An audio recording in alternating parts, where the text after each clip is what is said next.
Welcome back, everybody. This is episode 6. Today, we're going to dive in to the world of what a lot of people don't think about when they get into sports and when you're seriously into sports, and that is living the life beyond competition when you're done and when you're retired. So, let's get into this. What happens when the sport you've dedicated your whole entire life to is no longer there? A lot of people don't think about this. So when it comes to competitions, the strict deadlines, the structured goals, the eating plans, the times you got to get up, the times you got to go to bed, everything that you got to do to get ready for whatever it is that you're doing, whatever sport it is, all of a sudden disappear. What happens? You don't think about it when you're in the midst of it. Um, it happens when you wake up one day and you don't have that goal to go after or that purpose or whatever drove you. And then you almost kind of lose your identity because that was your main focus for so many years. You're like a horse with blinders on. So I knew, like, when I was in my 30s, by the time I was like 40, 42, I roughly around then, I was going to be done. Because at the time I was 40, 42, I'd been competing for 23 years. Okay.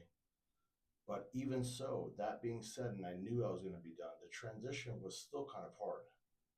So today, we're talking about what happens after competition.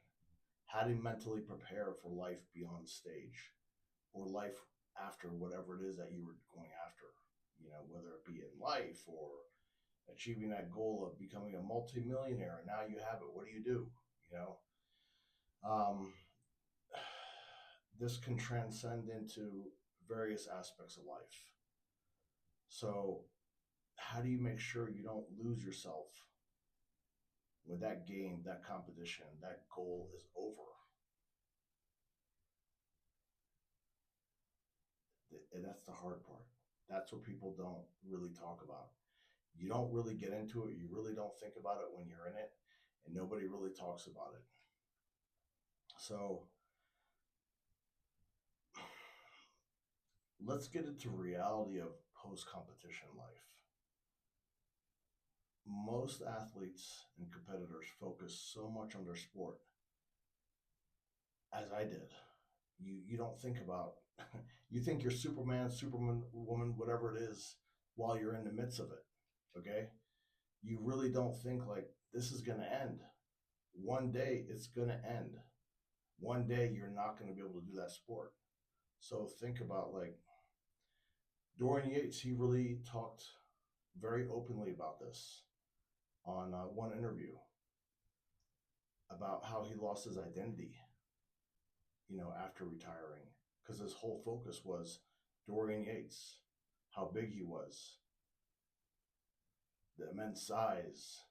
All he focused on was training.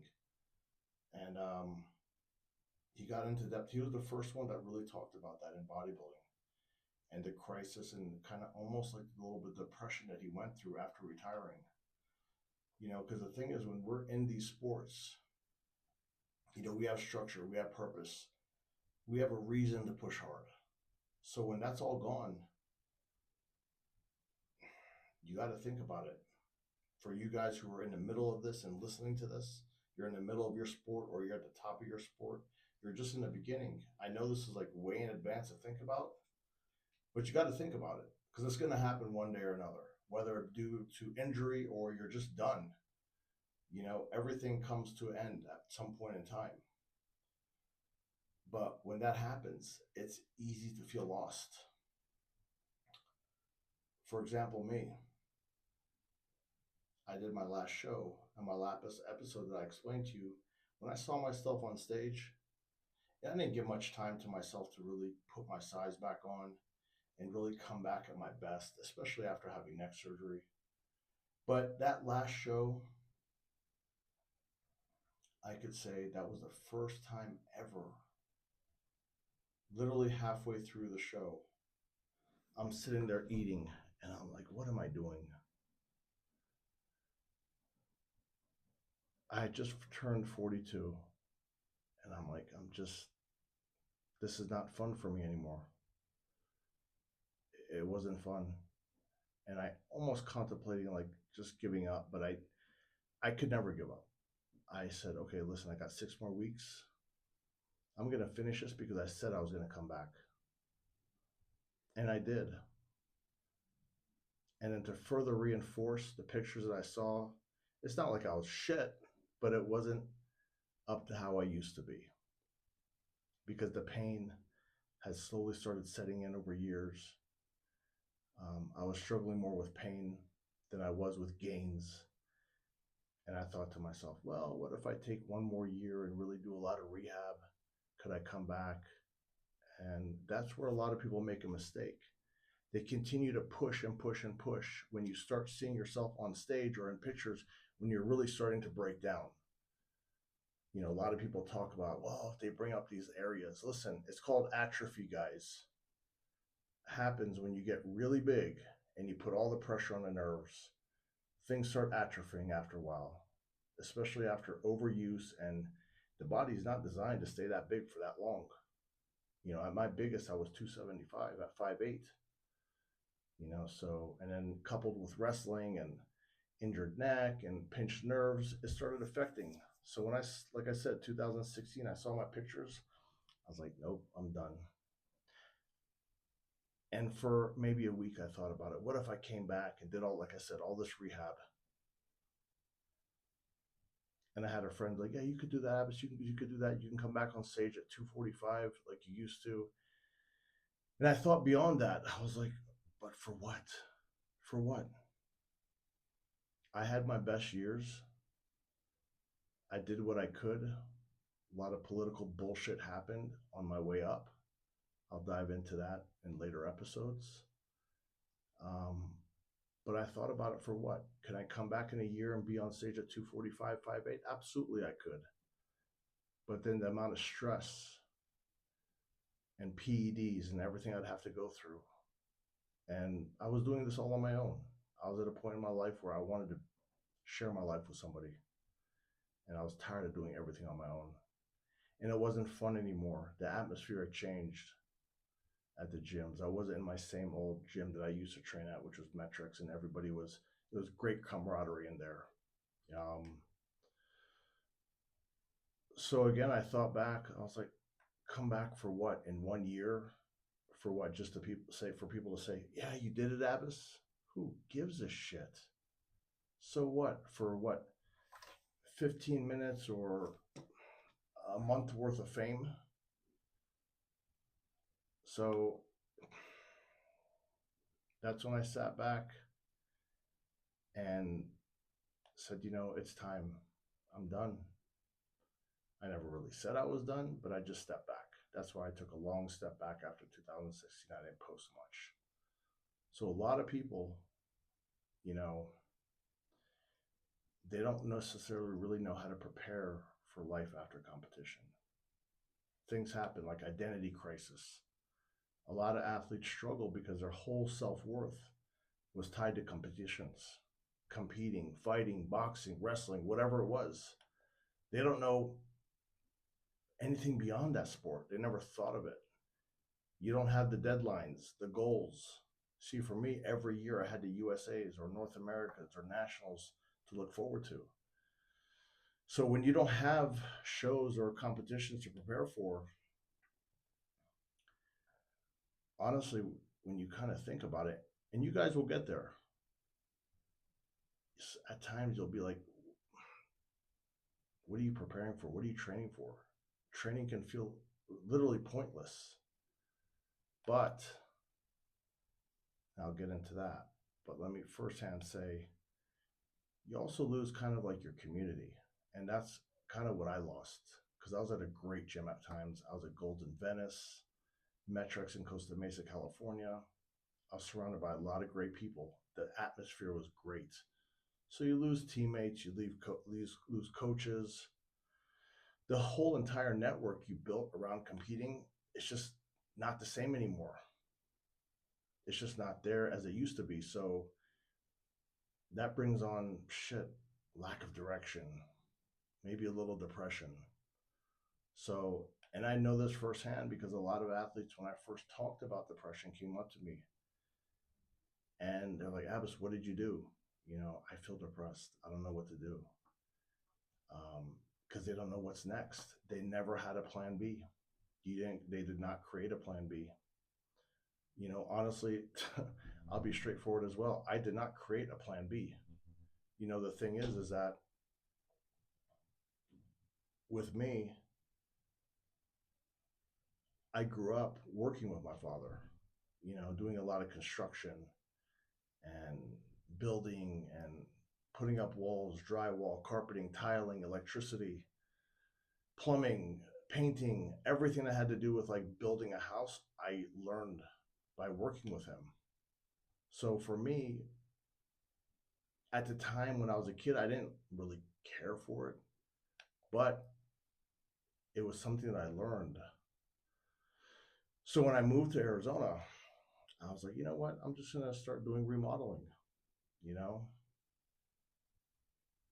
And so I kind of had to, like, you have to kind of redefine your purpose.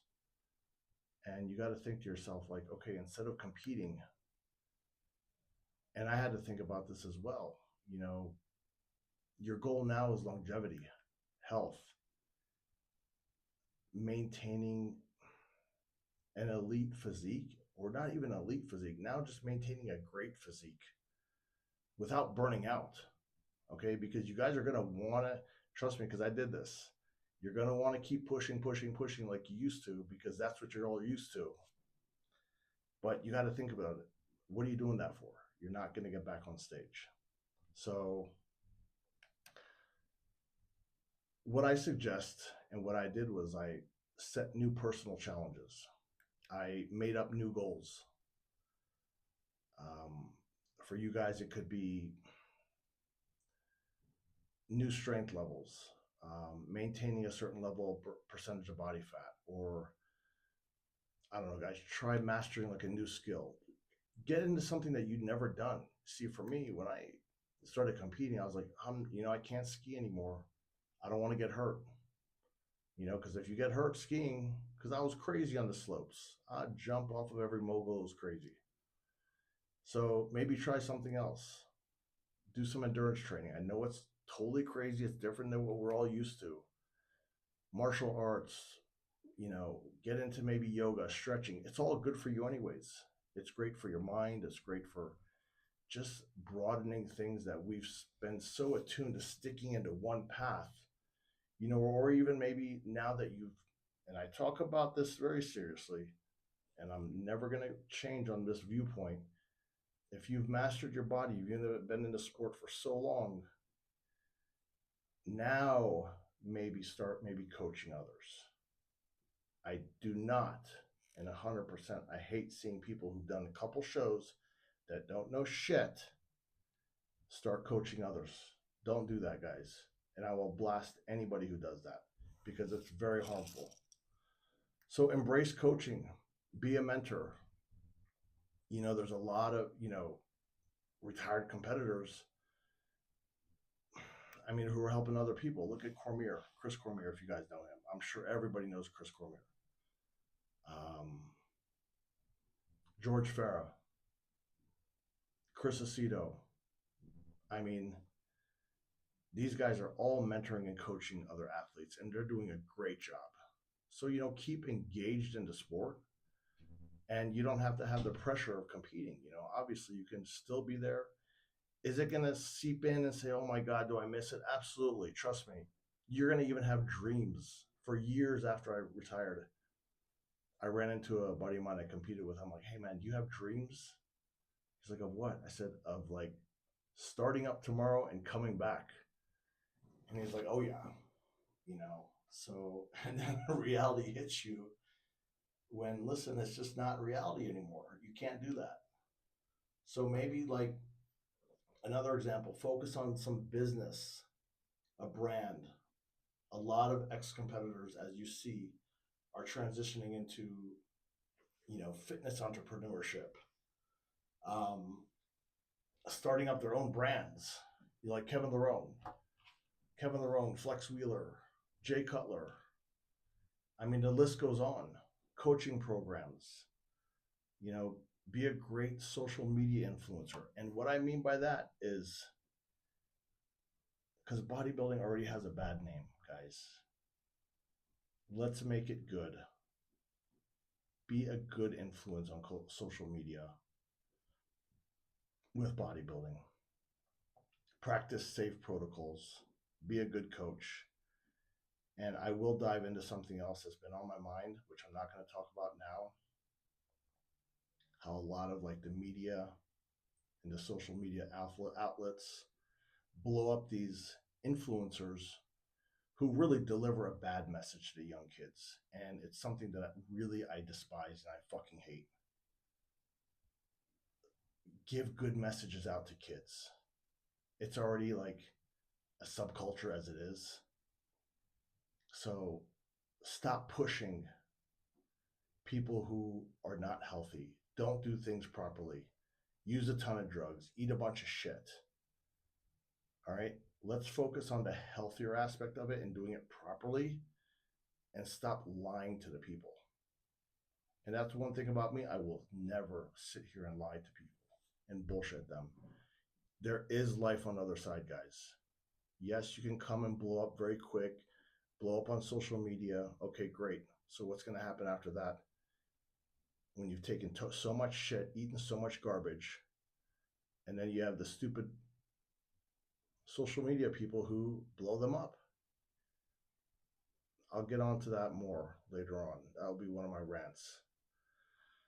So, maintaining motivation, guys, without competition, that was difficult. So, adopt maybe new training philosophies, like instead of prep mode or intensity, train for longevity and health, sustainable fitness. You don't have to kill yourself in the gym all the time. That was one thing that was very hard for me. A good friend of mine, she was like, Abbas, you're not competing anymore. Why are you doing these drop sets, these super sets? You don't need to do this. It was very hard because I felt like I had to go all out, even though I wasn't competing. So slowly but surely each year, there was no point in lifting all that weight. There was no point in throwing all that weight around. I focused more on, let's say, okay, let's do more negatives. Let's squeeze. Let's add in more cardio now. I always stretch anyways, but for some of you who don't stretch, start stretching. It's good for you. You need it as you get older. Meditation, mobility work, things that you did not do when you were competing. Try it now. Nothing is wrong with this. Not going to harm you. I mean, I implement sauna, cold plunge. At times at the end of the workout, I'm like, fuck it, I'll just go and use the battle ropes. And I'll do like 3 rounds of 30 all out. And that's going to make your ass breathe hard. It's good for your heart. That I have an assault bike. I do the assault bike. So you can maintain. But the thing is, I got to tell you guys, a lot of guys who are having problems health-wise, because they're still trying to stay big as you get older. You don't want to do that. Trust me, you don't want to do that.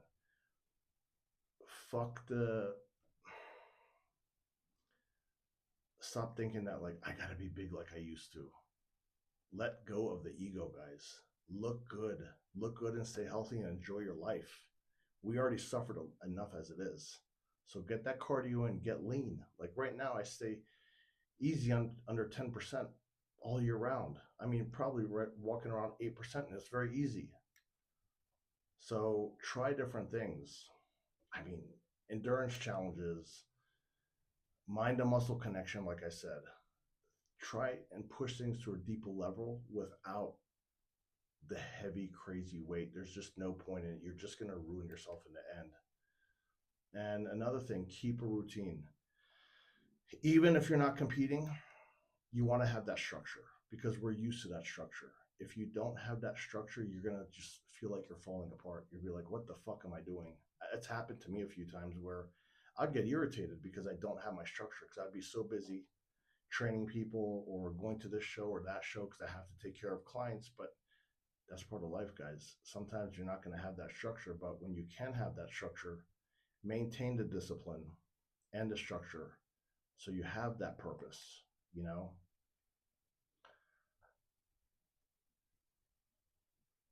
Let's get into a lot of guys don't think ahead, but what can be done to prepare for retirement? And it's something you guys don't think about. I didn't think about that. I just knew at a certain age I'd be done. Did I prepare myself? No. So develop, like, let's say, for example, other interests. If you're still competing, start thinking about like what other things excites you besides bodybuilding or whatever sport you're in. You got to think about this because you cannot continue. Yeah, you can train, but try other things in life, expand your horizons, expand your brain, push your brain to new levels to do different things. You will feel good. Not Life is not all about just competing and bodybuilding and being in the gym. Go and take walks, go hiking, go see the world, travel if you can. Build financial stability. Many athletes, like, they don't think about this. All their money, and we know this, we've all been there. All our money just goes into what we're doing: food, traveling, supplements, other supplements I don't want to talk about. And then we don't think about, like, later on, we have no financial plan now. We don't think about the future. A lot of us haven't. I knew this. I saw it. So you got to think about, like, what are you going to do for money? A lot of people I knew just scratch by, as bodybuilders, just whatever we could do for the time just to get by. And that's the worst thing you can do, guys. So start thinking about, like, coaching, start a business, investing while you're competing if you can. Start saving some money. So that's just something that's really important you got to think about, because there's a lot of broke ass bodybuilders and it's sad. And then also something you got to think about is you got to start creating a new identity beyond what you're doing. It will help the transition. So, like, maybe start branding yourself beyond competition. So when you step away, you're still attracting the audience, and your business doesn't your business doesn't die with your career. You got to think about that. Because if you're not relevant, you're done. That happened to me. I got burnt out. I just stepped away. I didn't care. But some people, like I said, that's their whole livelihood. That's all they knew. So they got depressed afterwards. But to me, I was done. It wasn't a big deal. My whole thing was like, okay, let's make new goals to keep myself motivated. I'm not training for shows. What am I going to do this for? Now I said to myself, I just want to stay in shape and look good. That's it. I don't want to carry 250 pounds. I don't want to carry 270 pounds. Right now, I sit around 225. If I want to, like, get a little fuller, I'll eat a little bit more food and go up to 235. And I feel comfortable. I keep my cardio in, stairs, the assault bike, sometimes ropes. Just keep it interesting, guys. Trust me, it may be hard in the beginning to start transitioning to these new things, these new areas, these new ways of training. But you have to. We cannot all be Superman as Wonder Woman for the rest of our lives. Protocols got to change. Supplements have to change. I'll talk about that in future episodes. As we get older, we cannot take certain supplements. It's not good. It's not healthy. You don't need it either. If you are competing still in your 40s and 50s, there's things I don't have my clients take. It's like plain and simple no. You don't do it anymore. So anyways, guys, this is my final message. life after competing is not the end of the world, okay? It's actually a beginning. If you think about it, a new beginning of an evolved version of you, all right? You got to sit back and think about that. It may be hard to do because all you knew is one thing. But if you can do that, and it may take some time, don't rush it. It's okay. You know, many of the greats, like Dorian Yates, Jay, Dexter Jackson, Milos, the names, I can keep going on and on. Dennis James, they all found new ways of thriving with after retiring, whether it be mentorship, business, personal fitness,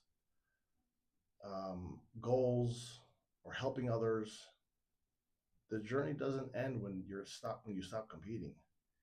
It just takes a different form. So, like I said, stepping away from competition doesn't mean it's the end. It's actually a mean to a new beginning. But if you don't prepare for it, it can feel like you've lost everything. And like I said, that's going to take time. So reach out to somebody who's been through it. Whether you're still competing or already in the transition phase, you need to start thinking about what's next in your life. There is a different chapter: your health, your goals, your identity beyond the sport.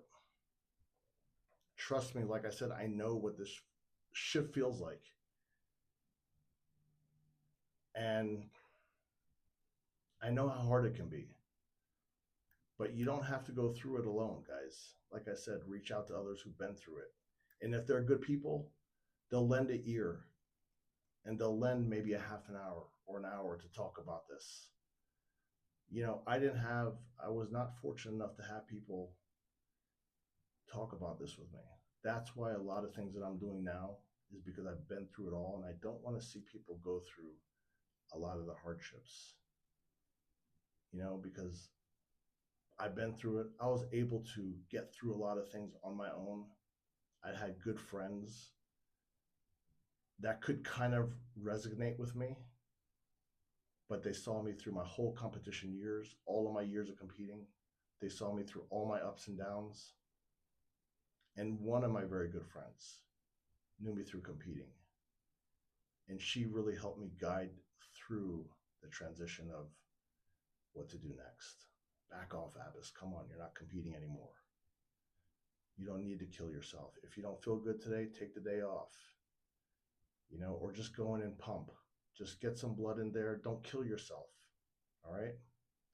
So listen, guys, if any of this resonates with you, please leave a comment. I want to hear your thoughts and experiences. It'd be a great way to help each other. I mean, honestly, leave a comment, whatever you've been through. If you want to send it privately to me, you're more than welcome. I keep everything private if you want to do it on the DMs. And if you enjoy any of this content, make sure to hit that like button, subscribe, guys. I hate to say this, but please, I know I'm just starting this, but I'm going to continue because I have a lot to say. Turn on your notifications and don't miss out on the next episode. It should be Abbas's rant coming up soon. So I know you guys will enjoy that. Anyways, guys, thanks for watching, and I'll see you in the next one. Have a great day.